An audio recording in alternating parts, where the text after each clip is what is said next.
Hey guys, welcome to a very special episode of dreamthinkdo, specifically episode 311. How about that? Just sounds like an epic number. I'm Mitch Matthews. I'm your host, your guide, your friend, and I am so excited to be with you.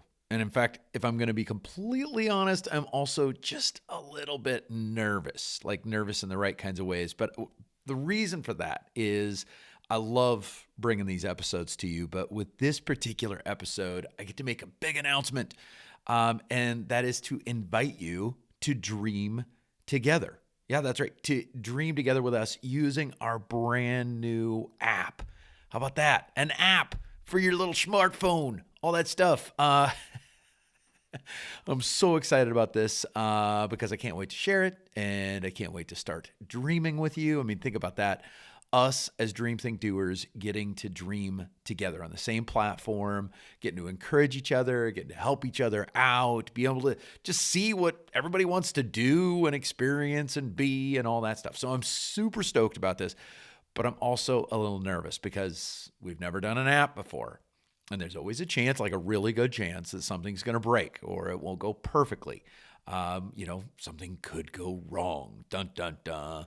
But as we've been talking about with Dream Think Do for a long time, but especially as we've been talking about this big goal for the year of helping to launch 1,000,000 dreams, kind of one of my mantras has been to say, all right, we need to focus on progress, not perfection, right? Progress, not perfection, and really learn as we go along the way. And I'm betting if you're a Dream Think Doer at heart, you agree with me, right? But sometimes, let's just be honest, sometimes that's easier to say than do. So I want to say right up front that thank you.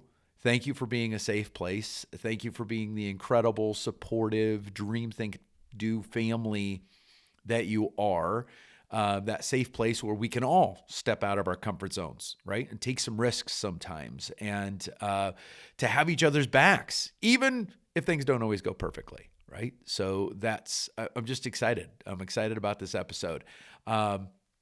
So obviously we've got the app to talk about, which I'm excited about. We've got kind of an update and a new perspective on the 1,000,000 dreams goal that we've been talking about. Of course, I've got some stories and strategies for you around dreaming together, whether you choose to use the app or not. Plus, of course, we'll get you the details on how to get the app. It's free, by the way. And we'll get you all of those details as well. So I'm so excited about this. Can you tell?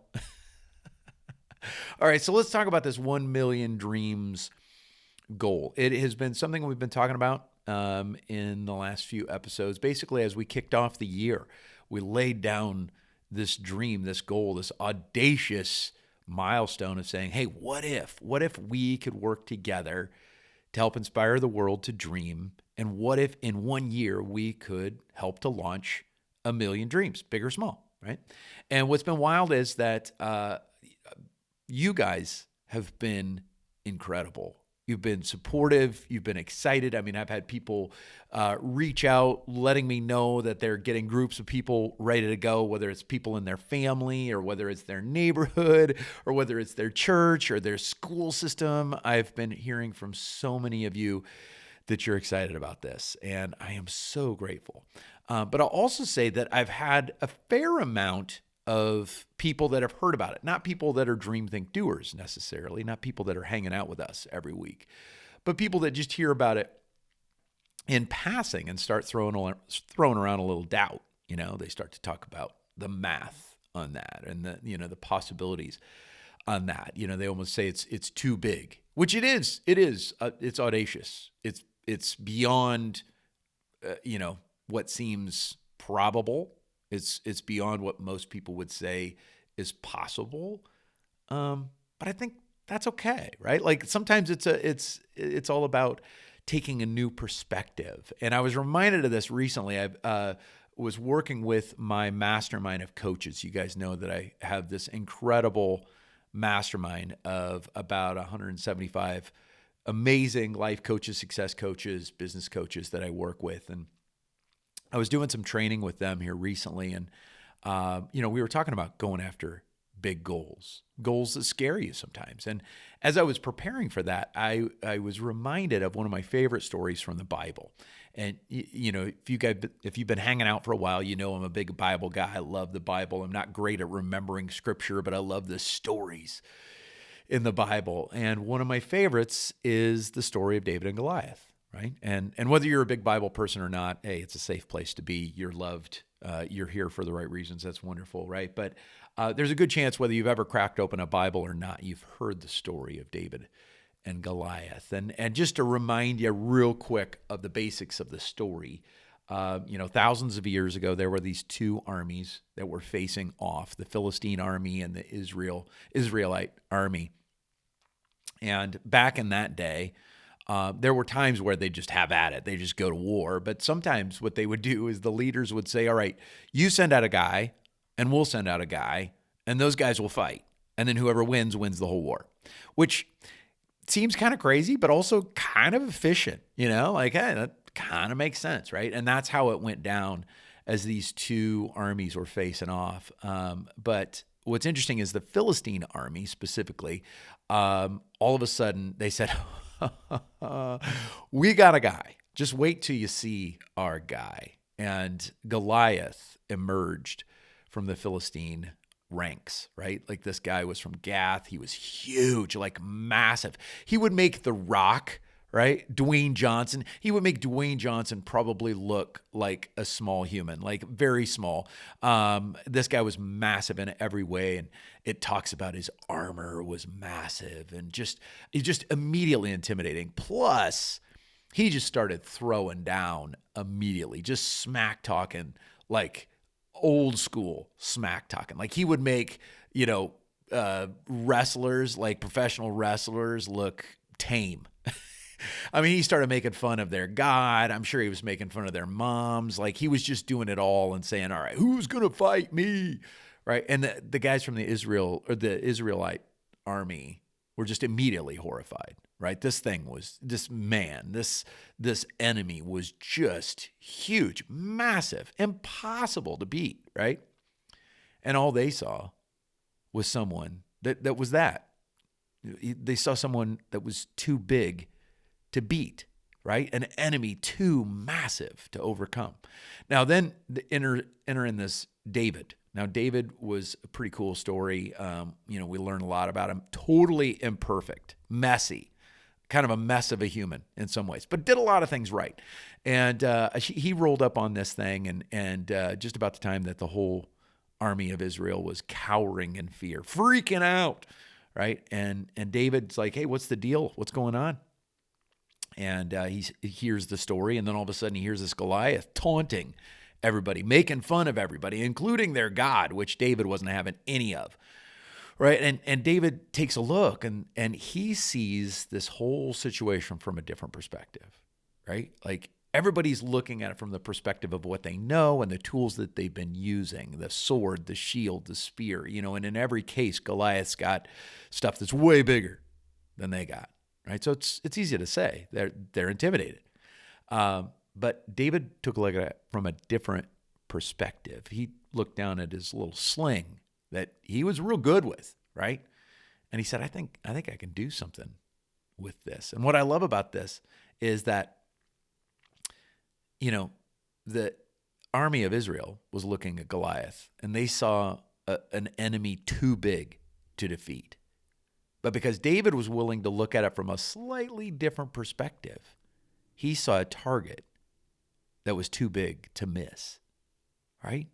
Picked up some stones, started swinging one, and thunk, knocked Goliath out. Won the battle, right? Because he was willing to look at it from a different perspective. And I love that story. I love that perspective. And that's, I think, what we need to do with this whole Million Dreams goal, is to say, if we look at it from one way, it is impossible. It's too big a number. It's something like that's never really been done before. It's impossible. But at the same time, I think all of us coming together to dream together, and inviting others to dream together, especially at a time like this where I think, it's not going to be for everybody, right? Of course, everybody's welcome, but you got to come in being willing to dream, being willing to help others.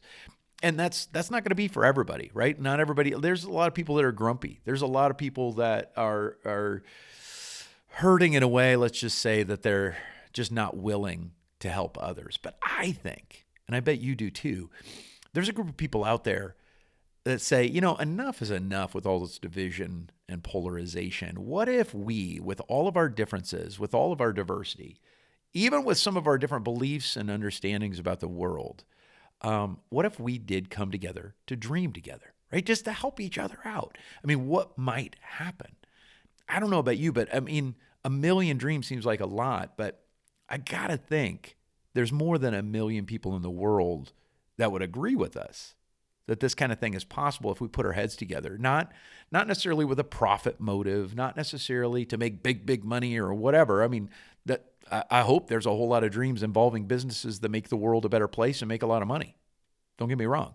But there's going to be dreams about just living a happier, richer life, a more peaceful life. There's going to be dreams about starting organizations that are nonprofits that, won't make a penny, but will still make a big impact. There's going to be dreams about writing books and, getting in shape. There's going to be dreams about having a family or bringing a family together or those types of things. Like, it's really going to span the spectrum. And so I got to believe that although a million dreams sounds kind of big, right? I mean, a little scary if I look at it from one perspective. If I look at it from the other perspective, if we look at it from the other perspective, I got to believe there's at least a million people with us somewhere in the world that are willing to say, hey, it is possible if we come together and dream together. So I hopefully you're with me on this. And again, it's all about perspective. And here's the thing. I can say we've learned a thing about this perspective, a thing or two about this perspective, because, we've been doing these big dream gatherings since 2006. And I shared a little bit about that in episode 306, kind of the genesis of these big dream gathering events. Very humble. Basically, it was a big mistake, that first one, but it blossomed into something. You could check out that episode at mitchmatthews.com/306 if you haven't checked that out. But these events where people come together, write down their dreams and goals on sheets of paper. We put them up on the walls, and then go around and see if we can help each other out. These events have taught us a lot about what can happen when we dream together. And some of the stories are big. Some of the stories are fun. Some of the stories, will make your jaw drop. Some of the stories will make your heart sing. I wanted to share a couple more stories. I've been sharing these stories over the last couple of weeks, but, one of my favorites is Mia came to a big dream gathering. I think Mia was about 8 years old when she came with her mom. Beautiful little girl, kind of quiet, at least at the big dream gathering. I don't know if she's quiet at home or not, but she's kind of quiet at the big dream gathering. But she wrote down a dream that she wanted to write a book. Now, again, she's probably 8 years old when she does this. And she puts the dream sheet up. And when she did, I mean, it was beautifully written, but you could tell it was probably a young girl because there were little hearts above some of the eyes, and it was written in a younger handwriting. But what's amazing is that people saw that dream. They started to encourage her. And her mom came up to me holding the dream sheet towards the end of the event. And her mom was in tears. And I was like, uh-oh. I saw that at first. I was like, uh-oh. Her mom's name's Karina. She's amazing. And she came up in tears. And I said, what's going on? And she said, well, my daughter Mia put this dream up. And I looked at it, and there was comments all over. You can do this. Go for it. We believe in you. Make it happen. All these things. And I said, oh, look at that. Look at all those comments. And she said, yeah. She said, you know what happened? And I said, what? And she said, Mia saw these comments from total strangers. Like, it wasn't that she knew these people. It's just that these people encouraged her. And what's amazing is, her mom's telling me this as tears are falling from her eyes. My eyes start to get pretty misty, I ain't gonna lie, right? And she's like, listen, you know what this did in Mia? She's like, Mia, she, when she wrote this dream, she thought someday I'll write this book. But she's like, Mom, I should start now, right? And this mom who was obviously encouraging and supportive of her daughter's dreams was just there, just like, do you realize I've been encouraging my daughter all along, but all of this encouragement from strangers, from these people in the room, these fellow dreamers, has made her say it's possible and that she wants to start right now. And how cool is that? And what's fun about that story is that her mom and Mia kept me in the loop on how this journey played out. And what's incredible is that, when she wrote that dream down, it seemed like something that she would do someday. It probably seemed relatively impossible to do when she wrote it down. But within a year, Mia had written her first book called Victoria, the Drama Investigator. How cool is that? And not only did she write it, she got it published. And what's extra beautiful is that she and her mom did, I think it was a Kickstarter campaign, one of these crowdfunding campaigns, because they wanted to get this book, which was all about a little girl who learned how to investigate drama and eliminate it from her school, right? I mean, who doesn't want to eliminate drama from your school? She and her mom, Karina, were able to do this Kickstarter campaign, this crowdfunding campaign, and they were able to get this book in almost every elementary school in their state. How amazing is that? And they were able to pull that off in about a year from that first big dream gathering. So I love that. I'll put a picture of Mia standing next to her book in this post. You can check that out at mitchmatthews.com/311. You're going to want to see it. She's adorable. Probably you can we'll put a link in for the book too. You want to grab a copy of the book. It's pretty fun, right? That's just one example. Now, that's a book, right? Now there's other examples of other types of dreams. And you never know what's going to go up on a wall at a big dream gathering. And just like that, you're not going to know what kind of dreams are going to get posted and dream together either. But, sometimes it's fun dreams, right? Dreams that are a little crazy. Like we had one big dream gathering we did in Chicago. And a bunch of people, we started to watch this category that we have, Dreams That Defy Categorization category, and started watching. And as this category was filling up, there were a number of people who wanted to skydive. And I love that. That's a part of just about every big dream gathering we've ever done is you got some crazy people that want to do skydiving. Not one of my dreams, I can tell you. But a lot of people love it. A lot of people want to do it. Well, at this particular big dream gathering, there were 6 people that all had written, hey, I want to skydive. And they started to comment on each other's dream sheets. Hey, let's do it together. Let's set a date. Let's just all go for it. And what's crazy is they all agreed. And so they set a date to all jump out of a plane together, which I got to admit, I have kind of a love-hate relationship for these kind of dreams because I always want to see people going after dreams. But when it involves a dream that could also involve death, right? When death is on the line, I get a little nervous, especially when they sent me the email. I think it was the Friday night before. They were doing it on Saturday morning. They send me this email saying, we're all doing it. We're all jumping out of a plane tomorrow. We'll let you know how it goes, and I can only imagine the follow-up email, that Saturday afternoon. All 6 of us did it, and 5 of us actually lived, right? Those dreams always scare the crap out of me. But I'm very happy to report that all 6 jumped and all 6 lived and all 6 loved it and all 6 thrived. All 6 said that, it changed them. Walking out a dream like that changed them. But they all admitted, and I love this, they all admitted they had wanted to skydive for a long time, but they probably would have never done it had they not done it together.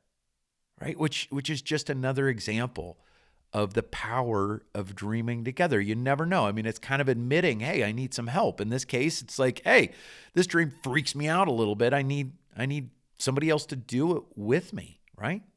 And that's a beautiful thing. Admitting that is a beautiful thing. It admits it's not, saying that we're weak. It's saying that we're human and that we're not going to do this alone. Right? So I love stories like that. There's other fun stories too that have happened. One of the dreams that got posted at that first big dream gathering that actually happened in our home in 2006 was a friend of ours named Mandy. She came to that big dream gathering and she posted a few dreams that would probably be more in the comfortable category. One was, I think, about a vacation and one was about her job. And I can't remember what the third one was, but the fourth one was what we now call a thumper.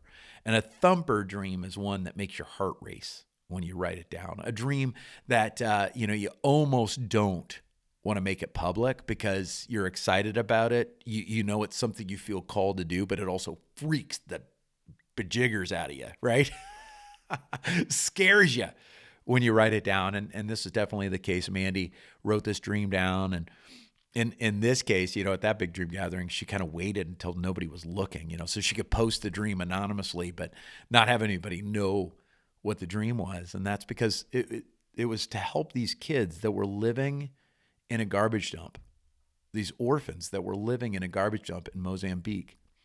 And she'd read about these kids. She'd heard about these kids. And ever since she just thought, gosh, there's just something there. There's something I want to do, something I need to do. But she'd not done, I don't think, any international travel, not much international travel. So I know that when she wrote it down, she told me later, it felt a little bit like, hey, I want to help these kids living on the moon, right? Because it felt like it was an impossible dream. She didn't have the time.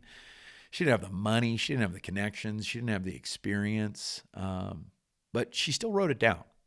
And what I love about that is that she, got a number of encouraging remarks, some people, offering to help, some different people suggesting different organizations to check out and to work with and all of that, which is absolutely beautiful. It's incredible.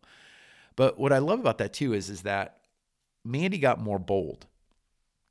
She got more bold about talking about her dreams, so much so that she actually brought those dream sheets home, made a photocopy of them, and put them up on the walls of her cubicle at work. She started to think, you know what, if I'm going to talk about some of my dreams, maybe that will spark some conversations with my friends, my coworkers about what their dreams are, which I love. I mean, there's a lot to be said about that. There's a ripple effect when we allow ourselves to start to dream, when we allow ourselves to dream together, right? And you just don't know where those ripple effects will go. I mean, in Mandy's case, one of the amazing aspects of that particular story, about the ripple effects of that particular story, is that when she posted those dreams on her wall at work, or cubicle wall, a coworker heard about them. And I would put this coworker, I met him. I would put this coworker in kind of the grumpy curmudgeon category. I mean, nice enough guy, but kind of grumpy, kind of edgy, older. Definitely not dreaming about helping kids in Mozambique, those kinds of things. But he wound up calling her into his office and to talk about these dreams. And she actually thought she was a little in trouble. Maybe, maybe I shouldn't talk about these kinds of things. It's not really work related, but he was just curious, legitimately curious. And he wanted to find out more. And so she told him, and he said, okay, well, thanks for telling me. Thanks for letting me know. And she literally, as she walked out of there, she thought, oh my gosh, am I going to get reprimanded? Am I in trouble? But she didn't know. I mean, and this speaks to the ripple effect of when you dream, because she didn't know what that did in him. But what it did in him was it inspired him to dream, but it also inspired him to want to help. So much so that he was in a meeting out on the East Coast. I think it was a week or two later. And during this particular meeting, he was with a bunch of other high-level executives. And during this particular meeting, there was a break, kind of an unexpected gap in the agenda. And he just found himself talking about Mandy and saying, hey, I've got this gal on my floor. She's got this goal of helping these kids in Mozambique. She needs money. And you all have money. So write her a check. Help her out. Now, Mandy had not asked for this, but this grumpy old curmudgeon just decided he wanted to help. And so he told her when he was, sharing with her the story, of course, she was shocked as she heard the story, but he told her as she shared the story that he knew, being an old salesman that he was, that the next person to talk would lose. So he threw this challenge. He issued this challenge. He dropped the gauntlet on these other people in this meeting, and then he just sat back and watched them. And you know what they did? A few of them actually got out their checkbooks and started writing checks. One of them actually wrote a check of $1,000 to help Mandy, even though he had never met her before. But something about that sparked him to dream too and want to help. You just never know. And what's incredible about that dream is that, when Mandy wrote it down and posted it on the wall and made her heart thump, it was an impossible dream. But because she was willing to put it out there, because she was willing to dream together, She actually was in Mozambique helping these orphans within a year. And it absolutely changed her life. And I will say it also changed the life of that grumpy curmudgeon, her coworker, because he became someone that I think it was always there, but I think it became even more of who he is, to help others and to really lean in and be curious and to support him and encourage him wherever he could. And it's absolutely amazing. Now, one more fun addendum is that as I was preparing for this episode, I reached back out to Mandy because it's been a few years since that first Big Dream Gathering, since that first trip to Africa for her. And she actually shot me an email, and it was probably one of the best emails I've ever gotten in my life. Because in the full update of what's been happening with that dream ever since, she let me know that she, and I'm getting a little misty as I say it, that she and her husband are actually in the process of adopting a couple of those kiddos. How amazing is that, right? Like, that's just incredible. Like, what can happen when people are willing to dream, and more importantly, when people are willing to dream together. And so, I say that with a little bit of a warning, like, you don't know, but how cool is that? And I always say, if you're willing to dream, even if your dreams don't go exactly the way you thought, there's a very good chance the ripple effect of that journey is going to have a positive impact on you and a positive impact on those around you, either by the way, what you learn or what you experience or what you see in the world, all of those things. So I just want to encourage you to just start to write down some of those dreams. And in fact, we're going to make that a lot easier because we're going to start talking about this app here in a second, because it's going to make it easier to actually get that clarity and go after it as well. So let's start talking about that. But before we do, I do want to go after this concept of dreaming together, because here's the thing is, and we've talked about this a little bit in the past, but, dreaming together involves, putting some dreams out there, but it also is being open to receiving some help, right? And I really do want to reinforce, and I'm guessing that you are on board with me fully, but, asking for help doesn't mean you're weak, right? Asking for help actually means you are strong enough, you are brave enough to admit that you need others, right? I love this. There's a quote from Mother Teresa that I absolutely love. The quote is, "You can do what I cannot do.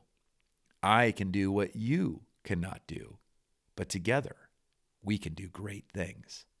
How beautiful is that, right? There's another quote that I came across here recently, and it's from Charlie Mackes's book, The Boy, the Mole, the Fox, and the Horse. I don't know if you've seen this thing. My wife got it as a gift for Christmas. If you've not seen this book, just look it up, Google it. We'll put a link in this post about this. It is absolutely amazing. Incredible illustrations. It's so beautiful, so poetic, so inspiring, so authentic, and it's just amazing. But it's these drawings of a boy, a mole, a fox, and a horse. I know that if you haven't seen it, that sounds insane and weird and all that stuff, but trust me, it's absolutely beautiful. If you agree with me, put it in the comments, because it's incredible. It's one of the most beautiful books I've ever seen and read, right? But one of my favorites that I came across recently is it's a picture of the boy and the horse together. And it's, this book is this conversation between the boy and mostly the horse, but the fox and the mole chime in from time to time too. But in this one particular picture, one particular drawing, it's the boy and the horse. And the boy asks, "What's the bravest thing you've ever said?" And then it's absolutely beautiful. It says, "Help," said the horse. Right? Asking for help can be one of the bravest things we've ever done. And offering help can be one of the most compassionate, beautiful things that we could ever do, right? And so often we don't have the ability to do that, especially in a context where we just do it to do it, right? So here's the thing. Asking for help doesn't mean you're weak. It means you're brave. It means you're brave enough to acknowledge that we're not supposed to do this alone. We're not supposed to do life alone, and we're certainly not supposed to go after dreams alone. But I think it goes a step further too. It also means you're willing to let someone else shine, right? When we ask for help, it's also letting somebody else use their gifts I'll tell you, the Big Dream Gathering has shown us this time and time again too. It's in some kind of ways, I think the word picture that I like to use to describe this is that when you walk around with a need, especially when you're pursuing a dream, it's a little bit like you're walking around with a puzzle piece, right? You're walking around with this puzzle piece, and it's really tempting to want to hide the puzzle piece. It's tempting to want to hide the fact that you need some help, right? But here's the deal. Oftentimes that puzzle piece, as you walk around and if you look for other people, right? Oftentimes that puzzle piece, when, other people are walking around with their puzzle pieces and you find puzzle pieces that lock, what it's doing is it's allowing you to continue to walk out your dream, but oftentimes it's allowing them to walk out their dream as well. I'll give you an example of this. It's just such a simple example, but I love it. We were doing a Big Dream Gathering at the University of Reno back in the day where it was safe to do so. It was right towards the beginning of COVID, I guess, or whatever. I can't even remember what the date was. But anyway, it was interesting. We had a good group of students and faculty and alumni there and all that stuff. It was beautiful. But we had over in the health and fitness category, there's a bunch of categories. And in the health and fitness category, we had one student who put up a dream sheet saying she wanted to get in shape.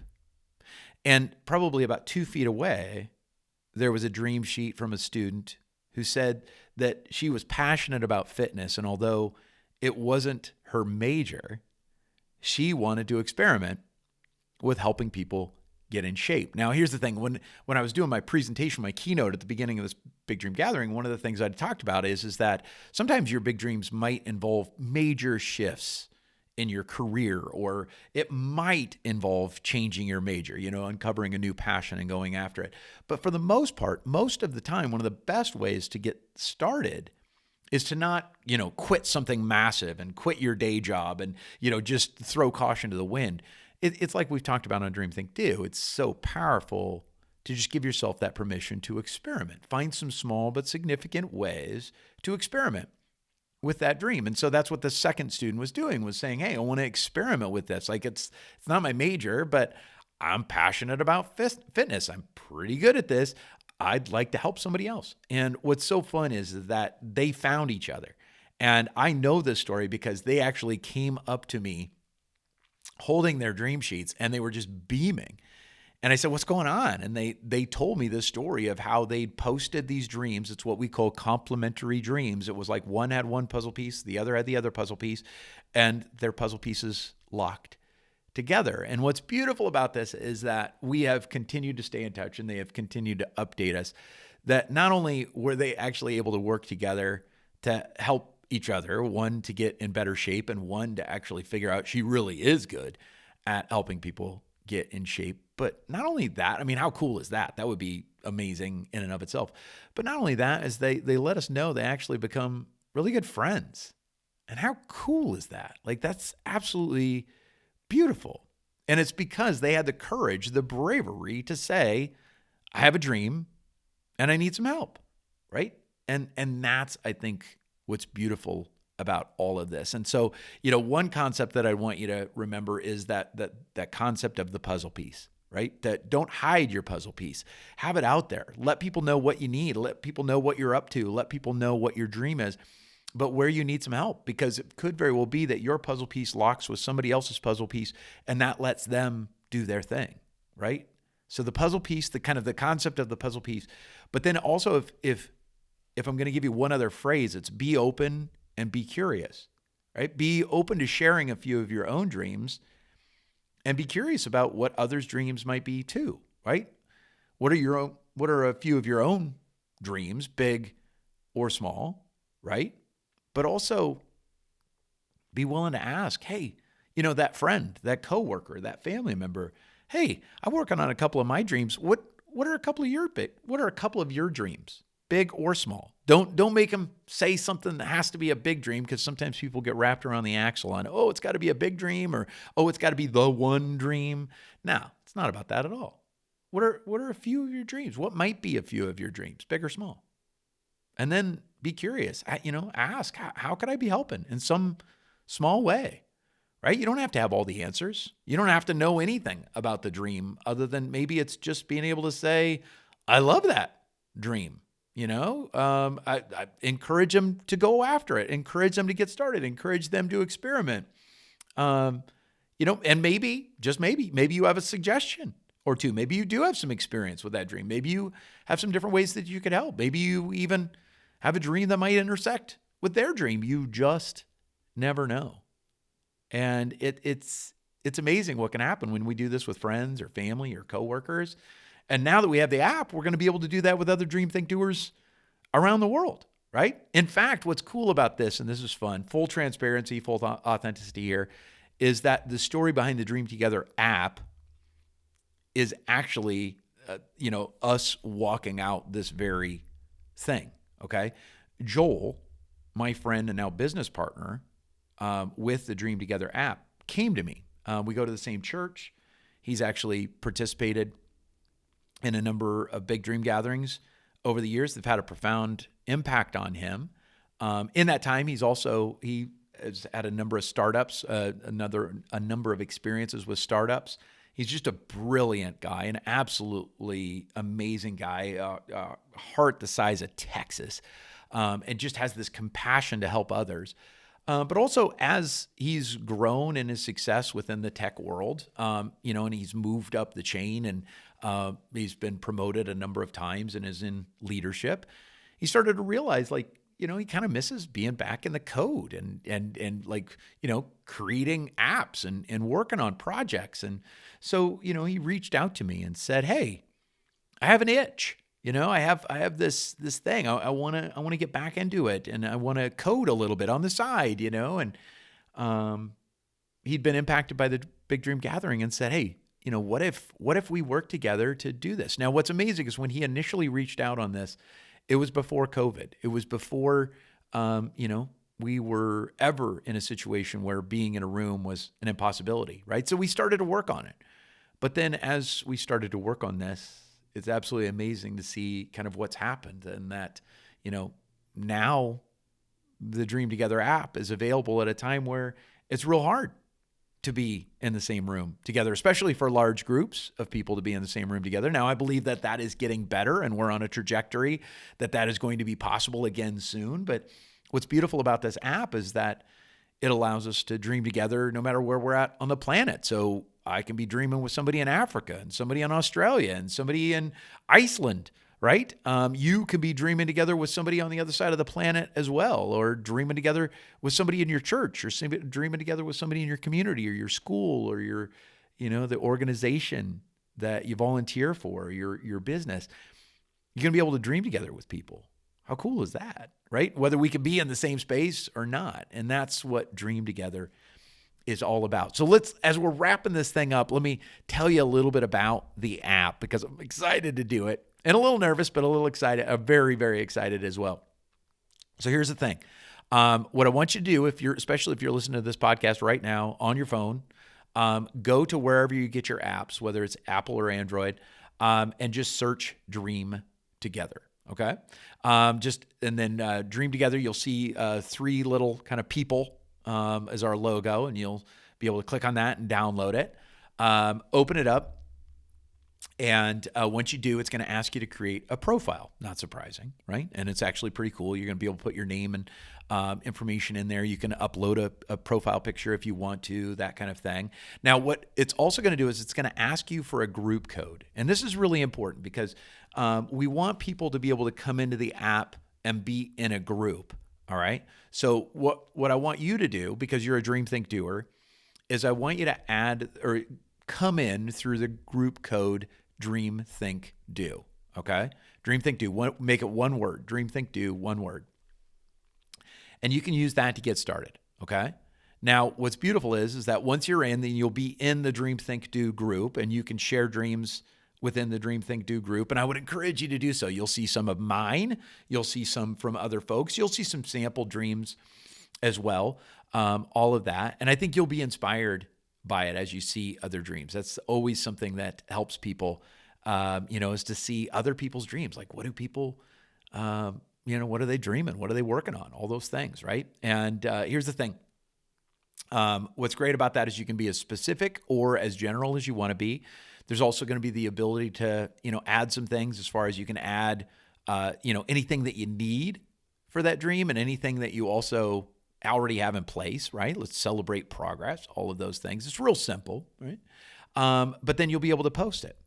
Now, here's what's cool about that is that, as you come in through the group Dream, Think, Do, you'll be able to dream with other Dream, Think, Doers, which is awesome. Now, here's the other thing, though. Joel did something super cool in that Joel has made it possible for you to create your own groups as well. So if you want to create a group of friends or create a group from, your church or create a group of family members or create a group from your neighborhood or from an organization that you volunteer for, you can create a group for that and it'll guide you through the process. You'll just need to create a code and then you can share that with other people and invite them in to dream together with you, right? Like I mentioned earlier, we've got a whole school district that's wanting to use the Dream Together app to dream together as a school, right? Like how crazy cool is that? And a little scary, but awesome, right? So here's the thing. I'm getting ahead of myself. Now, what's beautiful is that once your dream goes up, it'll go into the dream feed. And just like, some of the other social media platforms that you've used, you'll see this feed. But what's beautiful about that is that as you will see your own dream in there, but you'll be able to see other dreams in there as well. And you're going to be able to like those dreams. And as you like them, you'll follow them. So you'll get updates on those dreams, but you can also offer encouragement, ideas, suggestions, even offers to help, right? And you can post some of your own dreams, big or small, and then you can also watch and watch for the other dreams as well. And as you post those dreams, by the way, you can also add photos. You can describe more about that dream, some of the background on the dream. Again, share whatever you want to. You'll also be able to share updates on those dreams as you start to walk them out, those kinds of things. And it's absolutely amazing. And then once those dreams are posted, you can invite other people from outside the app, to come in and take a look at your dream if you want to all of that. But it's all in a really safe environment. And I think it's going to be absolutely amazing. Now, keep in mind, again, full transparency and authenticity. We're all about being real here. We are not a $1 billion social media platform yet. I mean, this is a beta. We're just getting started, and it's absolutely beautiful. Joel has done an incredible job, but I would imagine there's going to be some bugs and breaks along the way. So just be patient with us. Please be patient with us because I think it's going to be amazing. And I think even if there's, some breaks or some bugs along the way, I think that, we're focusing on that progress, not perfection, right? We're going to learn as we go. And with your help, we'll learn fast so that we can impact more people, so that we all can dream together, right? And think about this, with all the weirdness, with all the division, with all the hurt in the world right now, we think that a small group of people, and I'm betting you agree with me too, a small group of people coming together to simply dream together might in fact start to shift things, might actually bring some hope, might actually make the world a little better, right? And I'll share one last story to illustrate this point. Interestingly enough, it actually happened at that same Reno Big Dream Gathering that I mentioned earlier at the University of Reno. Interestingly enough, sadly, for that particular event, the night before the event, in downtown Reno, there had been an active shooter. And some people got hurt. The town, the city was hurting. And we actually worked with organizers to say, hey, do we need to cancel this event? And is that wrong? Is that whatever? Did it seem inappropriate for us to do, an inspiring event that would bring people together and help them, dream the night after something so horrendous happened? And event organizers in the school said, no, please don't cancel it. We need this now more than ever. And so we did it. And, we spoke to what had happened, but we also really did encourage people to dream and dream together.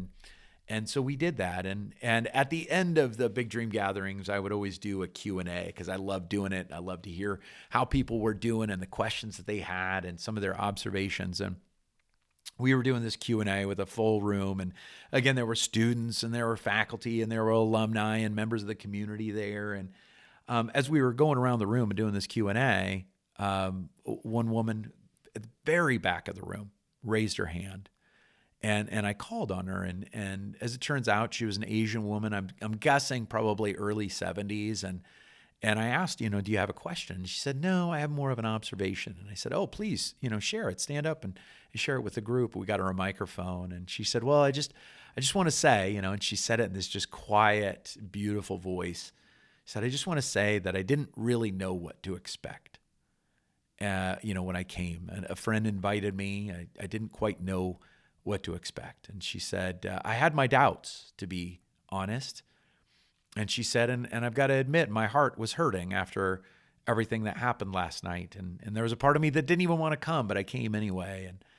And she said, as I heard some of the stories of people going after their dreams, identifying their dreams, having a passion for the dreams, being willing to help each other out, she said that helped. But she said something changed when I saw a room full of people, in most cases, total strangers, not only dreaming, but then encouraging each other in those dreams, just for the mere fact of encouraging each other, right? And she said, I walked in hurting. And she said, but by watching all of this, by participating in this, she said, I'm leaving with hope. And man, there's not a dry eye in that place. I was a tub of goo because I couldn't agree more, but she put it so beautifully that it's amazing what can happen, even in a world that's not perfect, in a world that's messy, in a world that's hurting. It's amazing what can happen when a small group of people can come together to dream together, to encourage each other. It's incredible. It can inspire possibility. It can inspire innovation. It can inspire new ideas, new dreams. But I think at the heart of it, it also inspires hope. And that's what we want to do. And I'm guessing that's what you want to do as well. So I really do want to invite you to download Dream Together and get started. Right? Post some dreams, big or small. Don't rank your dreams. Don't compare your dreams. Just post at least one dream. That would be my encouragement. Just post one dream, big or small. But you can also post 34 of them if you want to, right? And then invite some friends to dream together with you. Invite friends from work, invite friends from church, invite friends from your neighborhood, your gym, your school. Maybe friends from that organization that you're involved with, that you partner with, that you volunteer for. Invite family members, right? You can create a group just for your family and dream together. And let's just see what we can do in a year, right? My hope is that this app's still around for a long, long time. But what if we, just this small group of people, were willing to give ourselves permission to dream and to walk that out, to dream together? What might happen? I'm curious. I don't know about you, and I can't wait to see it. And I'll be the first one to admit, I can't do this alone. I don't want to do it alone. I need you, all right? So I ask for your help, and I look forward to your help. And I think we're going to have a whole lot of fun as we do it, all right? So thank you so much. And hey, if you're in, let me know. Are you with me? Let me know. Download the app, but also come and visit me at mitchmatthews.com/311. Leave a comment. Let me know you're in, or just download the app and leave a comment on one of my dreams. I'll be watching for you there too. All right. And just know we've got some amazing episodes coming your way. I can't wait to get those to you as well, but I can't wait to get starting to dream together with you. So download the app and we'll see you on the inside there too. All right. Love you. Rooting for you. I believe in you. Let's do this thing. Talk soon.